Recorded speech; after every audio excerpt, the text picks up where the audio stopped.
오늘 말씀은 삶과 죽음 그리고 사명이라는 제목을 가지고 말씀의 은혜를 나눴으면 좋겠습니다. 오늘은요 특별한 날이죠. 우리 교사 헌신 예배로 드려지는 교사 헌신으로 드려지는 금요 철야죠. 우리는 하나님께 받은 성도라는 영적 칭호가 있습니다. 다른 말로 하면 어떤 말일까요? 성도, 사명자입니다. 사명이 무엇일까요? 사명이 여러 의미가 있겠지만 제가 급히 네이버 지식 백과사전을 찾아보았습니다. 기록학 영어 사전이라는 곳에 이렇게 정의하고 있더라고요. 우리는 왜 이 땅에 존재하는가에 대한 질문에 대한 대답이라고 하더라고요. 어렵나요? 다시 말하면요, 자신이 왜 존재하는가에 그에 따른 물음이 사명이다라는 겁니다. 일반적인 어학사전에는 맡겨진 의무, 굉장히 묵직하고 비장한 단어로 우리에게 그 사명이라는 단어가 다가오곤 해요. 오늘 이 자리에 많은 교사분들이 자리에 앉으셨어요. 교사라는 직분, 아니 사명이라는 직분이 굉장히 묵직하고 비장하게 다가오셨죠. 네, 표정을 보니까 저에게 그래요 라고 하는 것 같아요. 왜냐하면요, 이 사명은요 참 부담감 앞에 서야 하는 자리죠. 교사라는 직분도 마찬가지고요. 그리고 참 외로움 앞에 서야 한다라는 거죠. 교사라는 직분이 그렇습니다. 사명자가 그러한 삶을 살아갑니다. 열심히 누가 일한다라고 해서 자신의 그 수고를 누구도 잘 알아주지 못합니다. 그냥 자기만 힘든 거예요. 더군다나 아이들이 궁금증을 답변하기가 아주 힘든 시대에 우리 교사 선생님들이 지금 열심히 사역하고 계세요. 수고하고 계세요. 제가 중고등부 사역을 담당할 때 참 여러 질문세를 이렇게 받게 되거든요. 한 남자아이가 저에게 질문을 합니다. 목사님, 저기 있는 여자아이와 지금 제가 썸을 타고 있어요. 그런데 그 여자아이가 저에게 눈길도 주지 않아요. 이러한 질문에 어떻게 답변을 해야 될까요?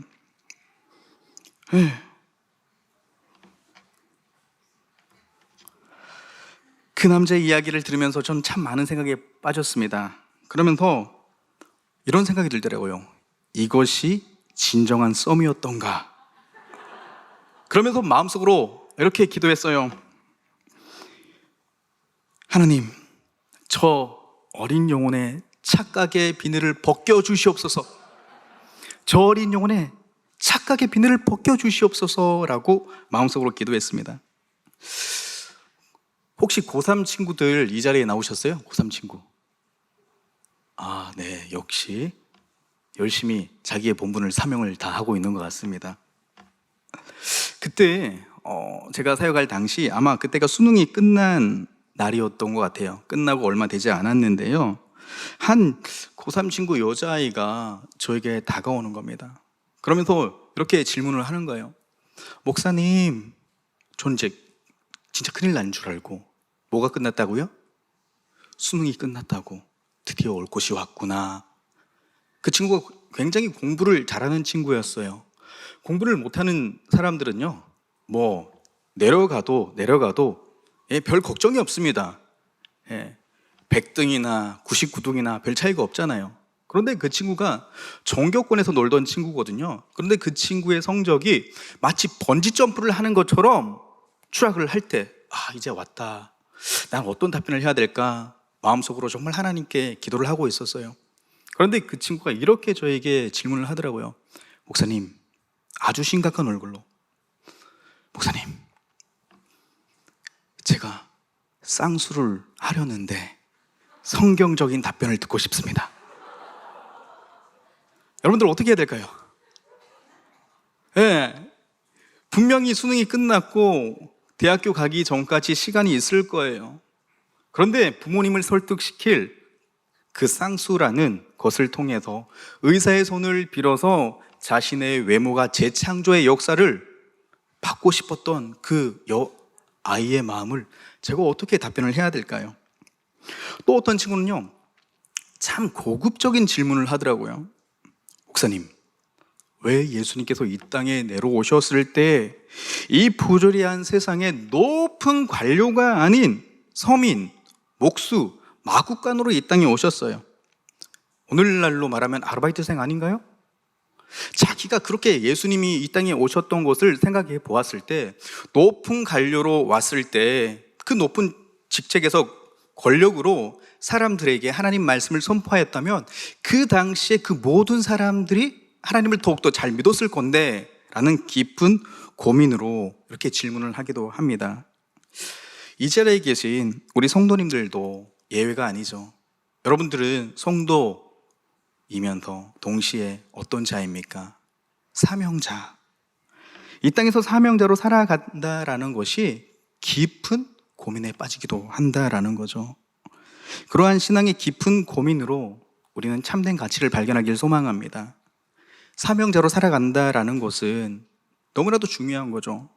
특히나 오늘 본문 말씀은요, 그리스도인은 이렇게 살아야 한다라는 본보기로 내세울 만큼 사도 바울의 깊은 고민이 담겨진 말씀입니다. 그 말씀을요, 우리의 생각과 마음에 되뇌이면서 하나님께서 원하시는 삶, 사명자는 어떠한 삶을 살아가야 되는가를 발견하는 은혜의 시간이 되었으면 좋겠습니다. 여러분 따라해 볼까요? 죽음 앞에서 시작. 갑자기 무거운 주제를, 죽음이라는 것을 언급해서 죄송합니다. 우리는 인생에서 혹시 죽고 싶다라는 생각을 할 만큼 인생의 뼈 아픈 경험을 하신 적이 있습니까? 사실 이 땅에 모든 사람들의 결론이 무엇일까요? 사람의 결론이 죽음입니다. 그런데 참 아이러니한 것은요, 사람들이 필연적으로 무덤을 향해서 달려가는 삶, 그런 존재로 살아가는데 죽는 것보다 사는 것에 더 많은 관심을 두고 살아간다라는 거예요. 그러다가요, 갑자기 필연적인 불청객인 그 죽음이 우리 앞에 우연이란 것들을 통해서 갑자기 만나게 될 때 놀람과 동시에 어떻게 됩니까? 두려움이란 것에 휩싸이게 된다라는 거예요. 오늘 본문 사도 바울은요, 어떤 사명을 가지고 살아갑니까? 바로 죽음을 이기신 예수 그리스도의 참 생명을 전하는 사명을 가졌던 사람이 이 사도 바울입니다.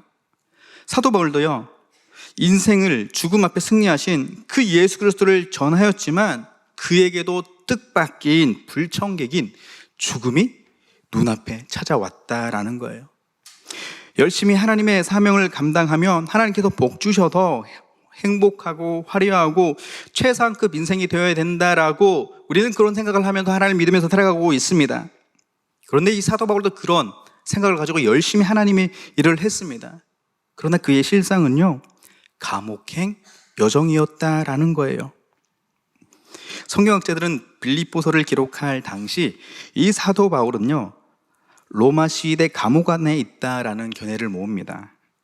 그 이유가 사도행전 마지막에 가택에 구금되었다라고 하죠. 그나마 다행이었던 것은요, 소극적인 자유가 있었어요. 가택 안에 구금되어 있었으니까 어느 정도 자유가 있어서 사람들을 만나면서 소극적인 전도가 가능했습니다. 복음 전도가 가능했습니다. 이런 자유를 누리다가 갑자기 상황이 긴급하게 돌아간다라는 거죠. 네로라는 황제가 등극하면서 말입니다. 그는요, 기독교에 대한 인식을 갑자기 바꾸었어요. 그리고 예수 믿는 사람을 향해서 적극적인 박해를 해 나가기 시작합니다. 그 순간 사도 바울은요, 가택이 아니라 바로 로마 시대 감옥 안에 수감되었다라는 거죠. 사랑하는 동강교회 성도 여러분, 영적인 상상력을 발휘해 보시길 바랍니다. 지금 여러분들이 사도 바울이에요. 누구라고요? 사도 바울요. 그가 지금 있었던 곳은 어디입니까? 맞아요, 로마 감옥이죠. 당시 감옥은요, 착고라는 것을 통해서 죄수들이 도망치지 못하게끔 이렇게 감금했습니다. 죄수들이 감옥을 벗어나려고 노력하면 노력할수록 그 발목과 손목이 어떻게 되냐면 뼈가 앙상하게 드러날 정도로 상처가 발생하게 된다라는 거예요. 왜요? 그 착고라는 것에 붙은 뾰족한 그 쇠붙이 때문에 족쇄 때문에 사람이 움직일 수 없다라는 거예요. 그 감옥 안은 어떨까요? 습하고요, 차가운 바닥에 한 사람이 축 늘어져 있습니다. 누굴까요? 감옥 안에 늘어져 있는 사람이 사도 바울이죠. 오늘날의 감옥과는 비교할 수 없습니다. 제대로 된 밥을 상상할 수 있을까요? 따뜻한 국이 있을까요? 따뜻한 식량, 그 자신의 허기를 채울 그 영양가 있는 식량이 아니라면요, 자신의 내면을 따스하게 해줄 말 한마디도 없는 곳이 바로 로마 감옥이라는 거예요. 폭언과 억압, 이런 삶을요, 하루, 이틀, 세월이 지나가면서 사도 바울이 어떠한 생각을 했을까요? 와, 정말 이러다가 죽겠다 라는 초조함과 불행함을 가지고 살아왔다라는 거예요. 인권을 뒤로한 채 죽음 앞에 서 있었던 사람이 누구냐면 이 사도 바울이라는 겁니다. 혹시 메멘토 모리라는 말을 들어보셨어요? 라틴어인데요, 이 뜻은 죽음을 생각하라 라는 뜻이죠. 본문의 사도 바울은 차가운 감옥 속에 있습니다. 그 차가운 감옥 속에서 메멘토 모리를 한 거예요. 죽음을 생각하며 깊은 고뇌에 빠졌다라는 거죠. 그 깊은 고민의 결론이 어디에 기록되어져 있을까요? 19절 말씀을 한번 함께 읽어보겠습니다. 시작. 이것이 너희의 간구와 예수 그리스도의 성령으로 도우심으로 나를 구원에 이르게 할 줄 아는 고로. 아멘. 여기에서 구원에 이른다라는 것은요, 감옥 안에 갇힌 것과 상관없이 복음의 행진, 하나님의 사명을 위해서 감옥 안에서 벗어날 수 있다라는 그런 확신이 있는 거예요. 그런데 그 확신이 어떻게 가능할까요? 19절에 보면 너희의 간구와 라고 기록되어져 있죠. 곧 성도의 기도가 있었기 때문이다 라고 말하는 겁니다. 제가 우리 동강교회를 사역하면서 느낀 점이 참 많아요. 구역 모임, 새벽 기도, 금요 절야, 불꽃 기도, 도고 기도, 때마다 다른 이들을 위해서 성김의 기도를 한다라는 거예요. 기도 제목만 적어놓고 주님 다시 오실 때까지 그 기도 제목을 읽지도 않고 보지 않는 교회가 아니라 그 기도를요, 때마다 시간을 내어 기도한다라는 거예요.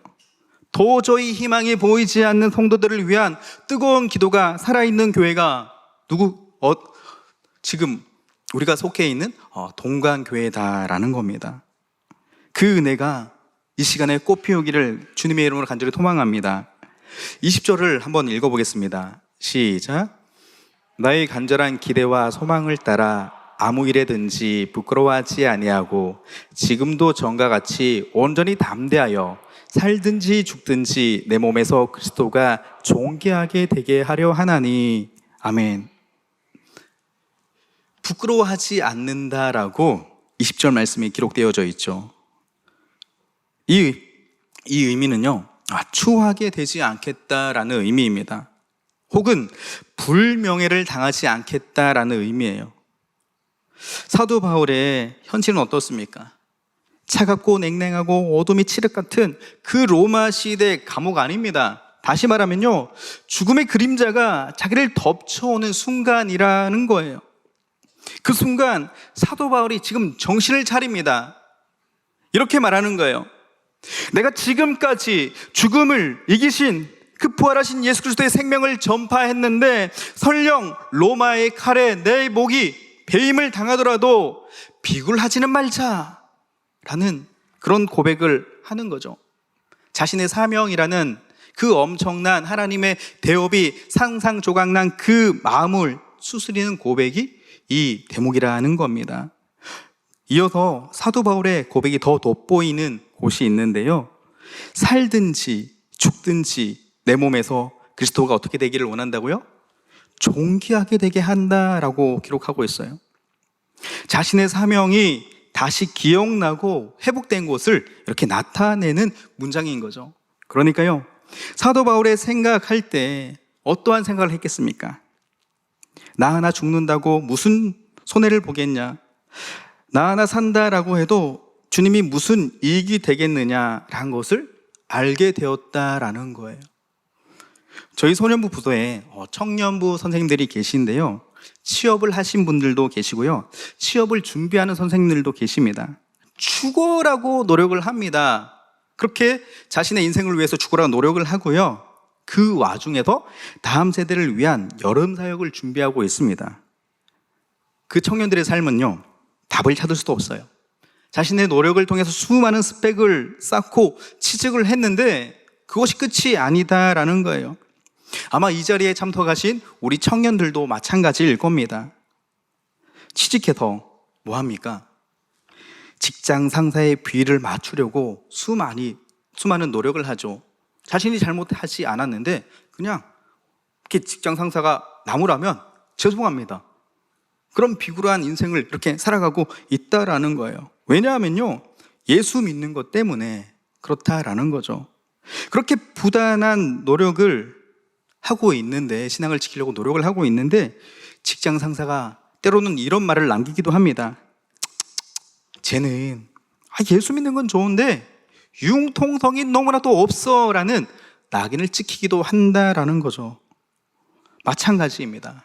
융통성이 없음, 낙인이라는 그 비굴한 것은 예수쟁이 믿음의 청년의 사명을 지키는 것, 그 낙인이 찍히더라도 나는 예수쟁이 믿음의 청년이야 사명을 지킨다라는 겁니다. 반대로요, 자신의 인생을 위해서 악착같이 살아왔지만 자신의 현실의 벽 앞에서 선택해야 되지 않을 선택을 하는 경우도 있습니다. 호흡을 끊는 안타까운 소식들을 유수에서 접하기도 한다라는 거죠. 사랑하는 동강의 가족 여러분, 우리는 죽음 같은 현실 앞에서 기억해야 될 것이 있는데요, 내가 죽고 사는 것은 영원하신 하나님 앞에 어떠한 의미가 있는가를 기억하고 깨닫는 것이 더욱더 중요하다라는 겁니다. 시편 90편 6절 말씀을 읽겠습니다. 시작. 푸른 아침에 꽃이 피어 자라다가 저녁에는 시들어 마르니이다. 아멘. 인간의 인생을요, 아침에 피었다가 저녁에 지는 꽃과 같다라고 말하죠.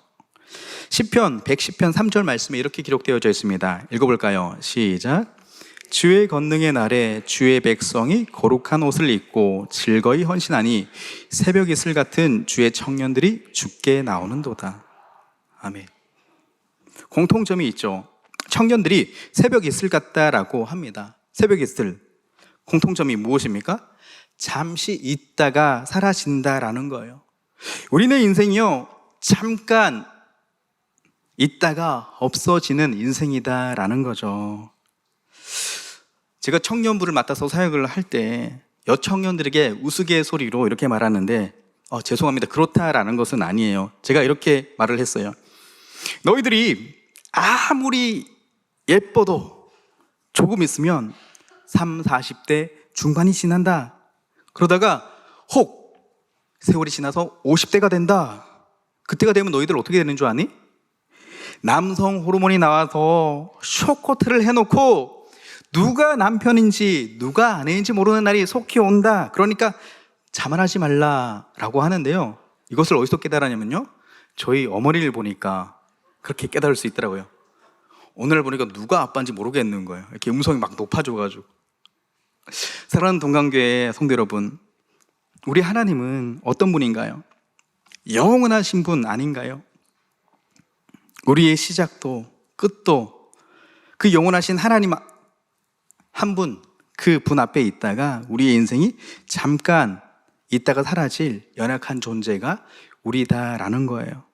삶의 그런 의미를 깨닫고요, 사도 바울은 연약한 인생, 꺼져가는 촛불 같은 인생이지만 오직 주님을 위해서 불꽃같이 살았습니다. 사도 바울도 주님을 위한 사명자로 살았죠. 그런데 그도 연약한 인간이다라는 거예요. 복음을 전하다가 좋은 일만 있겠습니까? 아니죠. 때로는 안타까운 일도 겪습니다. 춥고 배고프고 힘들고 죽음을 넘나드는 그러한 고통을 겪을 때마다 그의 예전의 모습을 생각하지 않았을까요? 나는 로마 시민권자일 때가 있었는데, 나는 최고의 학파, 그 가말리엘 학파에서 최고의 학문을 배웠을 때가 있을 텐데 라는 한때의 영웅 심리가 자신의 내면 안에서 깊숙이 숨을 이렇게 피어오른다라는 거예요. 그때마다 사도 바울은요, 죽음 앞에 서 있는 자신의 인생을 고민하기 시작했습니다. 그래, 내가 살고 죽는 것, 그것에 연연하지 말자. 나는 안개 같은 연약한 존재이다. 내가 사느냐 죽느냐 그것이 중요한 것이 아니라 한순간이라도 좋으니까 내 인생을 통해서 주님이 존귀하게 되는 그것이 중요하다라는 사실을 기억했다라는 거죠. 따라해 볼까요? 삶과 죽음 시작. 사랑하는 동갑의 성도 여러분, 우리네 인생에서 삶과 죽음에서 좋은 인생은 어떠한 인생일까요? 사도 바울은요, 앞전에는요 죽음의 의미를 기억했고 지금은 또 다른 깊은 고민을 하기 시작했어요. 이제부터 사는 것, 죽는 것, 그리스도가 존귀한 인생이 무엇인가를 고민하기 시작했다라는 거예요. 22절 말씀에 잘 기록되어져 있습니다. 함께 읽어볼까요? 시작. 그러나 만일 육신으로 사는 이것이 내일의 열매일진데 무엇을 택할는지 나는 알지 못하노라. 어떤 의미일까요? 사도 바울은요 이렇게 생각하는 거예요. 만약 자신의 죽음의 위기를 벗어날 다시 그러한 기회를 얻게 된다면 내 삶은 어떠한 삶일까 고민을 하다가 이렇게 말하는 겁니다.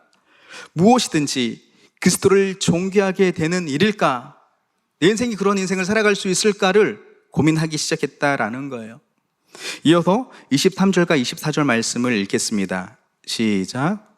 내가 그들 사이에 끼었으니 차라리 세상을 떠나서 그리스도와 함께 있는 것이 훨씬 더 좋은 일이라 그렇게 하고 싶으나 내가 육시로는 있는 것이 너희를 위하여 더 유익하리라. 아멘. 우리가 읽은 본문에 사도 바울이 진짜 마음이 잘 녹아져 있습니다. 이렇게 말하는 겁니다. 차라리 이 세상을 떠나서 저 세상으로 가서 영생의 주인 대신 그리스도와 함께 사는 것이 자신에게 훨씬 더 좋겠다라고 고백하는 거예요. 여러분, 우리가 일상을 살아가면서 일반적으로 생각하는 것이 있죠. 내가 살고 있는 삶이 어떠한 삶이 되고 싶습니까? 화려한 삶이 되기를 원한다라고 합니다. 그러나 사도 바울은 이상한 고백을 합니다. 사도 바울의 인생을 생각하면 이 고백이 충분히 이해가 된다라는 거죠. 사도 바울이 시간이 지나서 석방이 된다라고 해서 자신에게 주어지는 그 길이요, 평안하고 은혜로운 삶, 황금길, 금수저의 삶이 아니다라는 것을 알았다라는 거예요. 오늘날로 재해석해 볼까요? 사도 바울 선교사님 그동안 감옥에 투옥되고 힘드셨으니까 이제 이렇게 은퇴하시면 노후를 생각하셔야죠. 얼마 되지 않은 퇴직금을 받아서 쉬세요 라고 할 수 있을까요? 없을까요? 사도 바울은 우리의 재해석이 통하는 삶을 살지 않았습니다. 그런 삶을 꿈도 꿀 수 없었습니다. 왜냐하면요, 그가 걸어가야 할 길은 석방 후에도 십자가의 진리의 길을 걸어야 했기 때문이죠. 이것이 사도 바울의 사명이었습니다. 엄밀히 말하면요, 그가 험한 길을 가는 것보다 주님과 함께 그 험한 고난의 현장에 있는 것이 참 은혜다라는 것을 깨달았다라는 겁니다. 사도 바울은요, 누구의 명령을 따라서 살았습니까? 주님의 명령을 따라서 살았습니다. 정말 많은 고민을 했을 거예요. 내가 과연 살아있다면 그 이유가 무엇일까? 아직 복음이 닿지 않는 곳을 생각했을 겁니다. 그로 인해서 예수를 닮지 못한 교회와 성도를 그는 날마다 생각했다라는 거예요. 그리고 사도 바울은 은혜의 결단을 내립니다. 내가 육신에 있는 것이 너희를 위하여 더 유익하다. 사도 바울은 참 많은 고민이 있었습니다. 내가 꼭 과연 살아야 한다면 살아야 할 이유가 무엇일까? 아직 복음이 닿지 않는 곳에서 예수를 닮지 못한 연약한 교회를 생각하고 그 고백 가운데 은혜의 결단을 한다라는 거죠. 내가 육신으로 있는 것이 너희를 위하여 더 유익하다라는 그 엄청난 고백이죠. 제가 이전 교회에 있을 때 일어났던 하나님의 그 역사를 지금 말하려고 해요. 한 집사님은요, 숙박업소를 하셨어요. 단순한 펜션이 아니고요, 관광지에서 리조트 엄청난 사업을 했었거든요. 안 그래도 경기가 힘든데 당시 코로나 상황이었습니다. 금전적으로 아주 힘든 상태였죠. 그렇게 하나님, 제가 이 사업 하나님 영광 위해서 한다라고 했는데 왜 지금 저에게 이런 막다른 골목에 있는 것 같습니까? 그런 뼈 마른 기도를 하고 있을 때 엎친 데 겹친 겹으로 그 집사님의 아들은 이미요, 갑자기 심정지가 왔어요. 그 심정지 시간이요, 24분에서 28분이 지났습니다. 여러분, 심정지를 당했을 때 그 환자의 골든타임이 언제인 줄 아십니까? 5분 정도밖에 안 된다라고 합니다. 그 안에 제세동기로 멈추었던 심장을 해결하지 않으면요, 호흡이 언제 끊어져도 무방한 상태예요. 병원에 실려서 응급실에 도착했고 제세동기를 다는 수술을 했죠. 그때 제가 사역했던 교회는 비상이었습니다. 온 기도 시간마다 그 집사님의 아드님을 위해서 집중적으로 기도했습니다. 그런 상황 가운데 이전 담임 목사님과 대화를 하게 되었는데요, 그 이전 담임 목사님께서 저에게 이렇게 말하는 거예요. 하나님의 뜻이 있을 거야. 권사님, 집사님이 사명자, 한평생 그렇게 사셨는데 분명히 하나님의 선하신 뜻이 있을 것이다, 큰 역사가 있을 것이다 라고 말하는 거예요. 그 후에 어떻게 되었을까요? 물론 심장이 멈췄기 때문에 심장 박동기를 달아야 했지만 그 뜨거운 기도 2주가 지나자 뇌 손상도 없었고요, 언어의 기능이 돌아왔고요, 뇌의 기능에 이상 없이 회복되었다라는 거예요. 이 일은 의사도 어떻게 설명할 수 없다라고 하더라고요. 사랑하는 동관교회 성도 여러분, 우리는 믿는 자 아닙니까? 우리는 사명자 아닙니까? 그러니까요, 우리의 삶은요, 이게 아니기 때문에 저것을 선택해야 한다라는 것이 아니에요. 죽을 수밖에 없기 때문에 죽는 것도 아니고요, 너무나도 살고 싶기 때문에 발부동치는 삶도 아니다라는 거예요. 우리는 죽음의 권세를 이기신 우리 예수님을 어떡합니까? 생명으로 영접하고 그 예수님의 통치와 다스림 가운데 살아가는 자다라는 거예요. 살자니 부끄럽고 죽자니 허무한 인생이 아닙니다.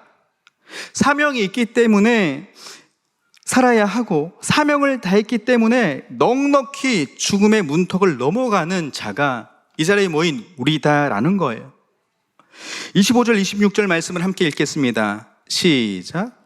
내가 살 것과 너희 믿음의 진보와 기쁨을 위하여 너희 무리와 함께 거할 이것을 확실히 아노니 내가 다시 너희와 같이 있으므로 그리스도 예수 안에서 너희 자랑이 나로 말미암아 풍성하게 하려 함이라.